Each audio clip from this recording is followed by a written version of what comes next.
Oyawre nyakwara mogik kendo machiegni e nonro mar oboke kawuono chieng' tich ang'wen tarik 5 dwe mar 11 higa mar 2020 odiochieng' ma piny mangima pod dhi nyime kod ng'iyo duoko mar yiero mar kom ker mar piny Amerka ma e kinde ma wadhi e yamo sani Donald Trump mar Republican pod ni piny ka jalo motelo nyaka sani en Joe Biden mar Democrat ma oseyudo Electoral College votes maromo 264 eka Donald Trump biro e thuolo mar ariyo gi Electoral College votes maromo 214. Mano nyiso ni Joe Biden mar Democrat odong' mana kod Electoral College votes maromo 6 kende to ilande kaka jaloch e yiero mar kom ker mar piny Amerka. Nyaka sani Joe Biden mar Democrat ni kod Electoral College votes maromo 264 eka Donald Trump mar Republican biro e thuolo mar ariyo gi college votes maromo 214. Mano nyiso ni Joe Biden odong' mana kod Electoral College votes maromo 6 kende to ilande ka jaloch e yiero mar kom ker mar piny Amerka. An kod oboke adek: The Standard, Daily Nation kaachiel kod The Star. Oboke mokwongo wan kod oboke mar The Standard, kendo thoro mar wacho oboke mar The Standard en ni the shame of America, the shame of America en wich kuot ne piny Amerka e kinde ma ker Donald Trump odiochieng' manyoro landre kaka jaloch e yiero maduong' mar piny Amerka, kata odoko ni en mana jago malaro kom ker thuolo mar ariyo e piny mar Amerka. Donald Trump nyoro owacho ni en men kod geno ni odhi loyo, kendo ne owacho ni Democrat ni kod chenro mar kwalo ombulu e yiero mar piny Amerka. Kata kamano, komachielo wayudo ni Joe Biden mar Democrat nyoro owacho ni gin kod geno ka jo Democrat gidhi bedo joloch e yiero maduong' mar piny Amerka. En gino ma iwacho ni okelo wich kuot to moloyo ne piny Amerka ka ker mar piny Amerka wuon Donald Trump nyalo wacho ni Democrat chano kwalo ombulu kendo oyangore kaka jaloch e yiero maduong' mar piny Amerka, kar mondo owe duol mochung' ne bago yiero e piny Amerka emoland jaloch mar yiero mar kom ker e piny Amerka. Kendo iwacho ni en wich kuot ne piny Amerka moloyo ka bang' Donald Trump oselando ni obiro dhi e doho nikech Democrat chano kwalo ombulu. Kara kwalo ombulu ni ok en mana e piny Kenya kata pinje mag Afrika kende, to en nyaka e piny mar Amerka.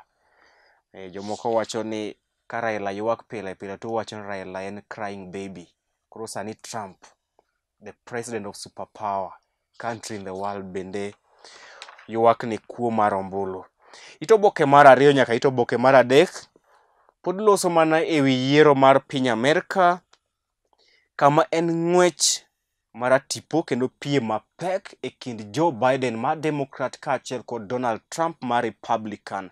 Kata kamano, nyaka sani Joe Biden ema otelo gi Electoral College votes maromo 264 eka Donald Trump biro e thuolo mar ariyo gi college votes maromo 214.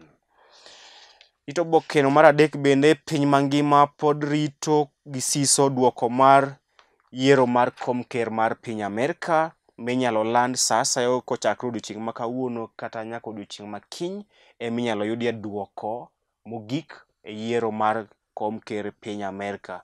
Ito oboke mar ang'wen, oganda ma pacho kae bende pod dhi nyime kod rito gi siso duoko mar kom ker mar piny Amerka, kama piem nie kind Donald Trump kaachiel kod Biden. Ito oboke mar abich lero gimomiyo okil Kamalo Kapol Gisheru nochiwore ne doho mar ICC. Min ode wacho ni mane obiro bang' kane gisebet piny kaka anyuola kendo giyiere ni mondo odhi e nyim doho ma ICC mondo otiek kes kata bura ma idwa donjonego e doho mar ICC mar miyo witnesses kata joneno mit bilie mar mondo giwach weche ma miriambo e nyim doho mar ICC.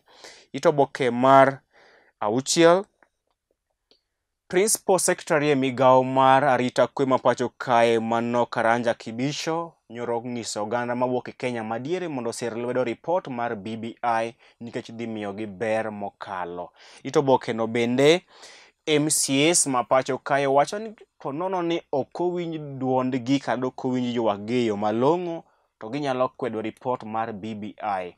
MCAs dwaro ni gibende mana kaka jood bura kod senators Ker Uhuru Kenyatta kaachiel kod ogai ma ODM Raila Odinga obed kodgi e romo moyiedhi kendo winj pachgi e wi ripot mar BBI. Ito Oboke mar 7, johala mawuok e kaunti ma Nakuru odiochieng' manyoro notimo ng'anyo mar kwe magisiro kod ripot mar BBI. Johala odiochieng' manyoro johala mawuok e kaunti ma Nakuru nyoro timo ng'anyo mar kwe kagisiro kod ripot mar BBI. Ito Oboke mar 8, duol mochung'ne ndiko jopuonje pacho kae mano Teacher Service Commission wacho ni okumba mar thieth magimiyo jopuonj kana mano medical scheme kata medical cover en medical cover maber moloyo e pinje mag Afrika ma Ugwe.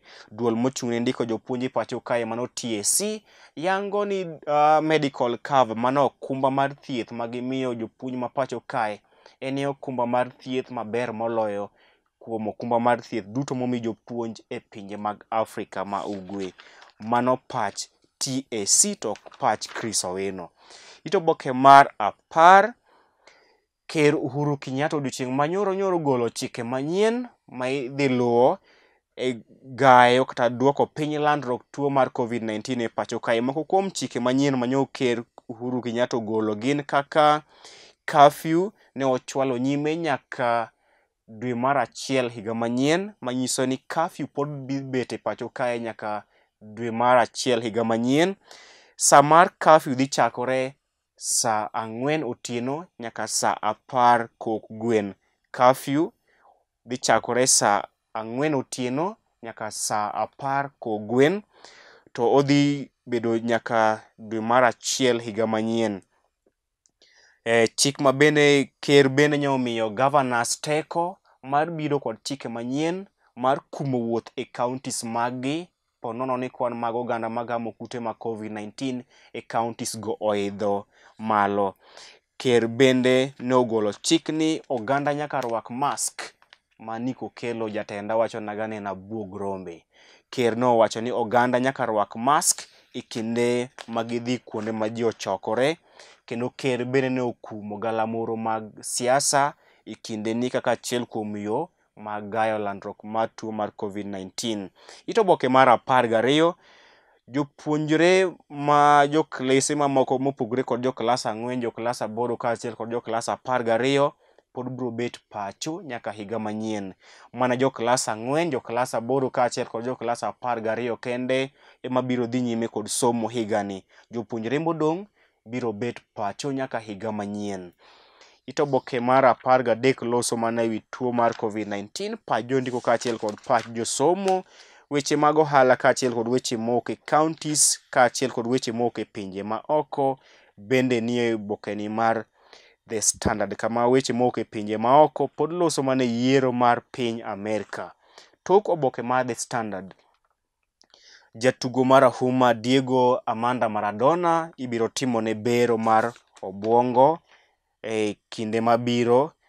Ito Oboke mar 55 loso mana e duoko mag UEFA Champions League, kama klab mar Liverpool kaachiel kod Real Madrid nyiro dhi nyime kod yudo duoko maber e tukego mag UEFA Champions League. Oboke mar 2 wan kod oboke mar Daily Nation. Oboke mar 2 wan kod oboke mar Daily Nation, kama thor mar wache oboke mar Daily Nation en ni America on the edge. Piny Amerika iwacho ni kuma tek mokalo e kinde ma Donald Trump odagi kendo umo yie piny ni ok obiyie kao duoko mar yiero mar kom ker mar piny Amerika, kama wacho ni duond od bura mar Democrat chano kwalo ombulu kata osekwalo ombulu e yiero mar piny Amerika, yiero mar kom ker. Wach mane okwed mokalo kod jachung' mar Democrat Joe Biden. Mae en thuolo mokwongo ma ker mar piny Amerika owuok ayanga kendo wacho ni yiero mar piny Amerka idhi kwalo. Gino ma iwacho ni okelo wichkuot moloyo ne jo piny Amerka, ka giwacho ni ker margi mowuok ayanga kendo wacho ni kura mage okwal kod jachung' nyawadgi. Kata kamano wan gima wang'eyo ni nyaka sani Joe Biden mar Democrat ema otelo nyime gi Electoral College votes 264, eka Donald Trump mar Republican biro e thuolo mar ariyo gi Electoral College votes 214. Kata kamano Trump to goyo chonge kendo ramo ni obiro dhi e doho mar kwedo duoko mar yiero makamano, ka owacho ni Democrat ne okwalo ombulu. Ito Oboke mar ariyo loso e kaunti ma Baringo ma osebedo kod achiedh nade kaka mag njore kaachiel kod muomruok mar pi. Ito Oboke mar adek loso e weche mag arita kwe. Ito Oboke mar ang'wen, jotelo mamine motenore kod jalup ker William Ruto owacho ni gidhi kwedo ripot mar BBI. Jood bura mamine motenore kod jalup ker William Ruto owacho ni gidhi kwedo ripot mar BBI. Ito Oboke mar abich bende pod loso mana e wi ripot mar BBI. Ito Oboke mar auchiel nyaka abiriyo loso e wi yiero mar kom ker e piny Amerka, kama piny mangima pod dhi nyime kod rito duoko mag yiero mar kom ker mar piny Amerka, kama official result inyalo gol ayanga odiochieng' makiny. Kata kamano Joe Biden mar Democrat ema pod otelo nyaka sani. Ito Oboke mar auchiel, Ito Oboke mar aboro bende pod loso mana yiero mar piny Amerka. Ito Oboke mar ochiko, ker Uhuru Kenyatta ne okumo galamoro mag siasa e pacho kae. Ito Oboke mar apar, ker bende nomiyo governors ma pacho kae mbi mar biro kod chike manyalo kumo wuoth mar oganda e counties mag-gi, ponono ni kwan oganda mawuok e counties no magamo kute mag COVID-19 odhi nyime kod idho malo. Ito Oboke mar apar, skunde pod dhi bedo kolor nyaka higa manyien. Ito Oboke mar apar gariyo, TSC oramo ni medical cover magimiyo jopuonje pacho kae e medical cover maber moloyo pinje mag Afrika ma ugwe. Tok oboke mar Daily Nation loso e wi kes mitudo kod okil Kamaloka Paul Gisheru. Oboke mogik wan kod oboke mar The Star. Aneno ka director mara oramo ni sa orumo, koro adhi mna lido ni thor mar wacho oboke mar The Star. Thor mar wacho oboke mar The Star en ni Uhuru paves way for BBI indoor meetings.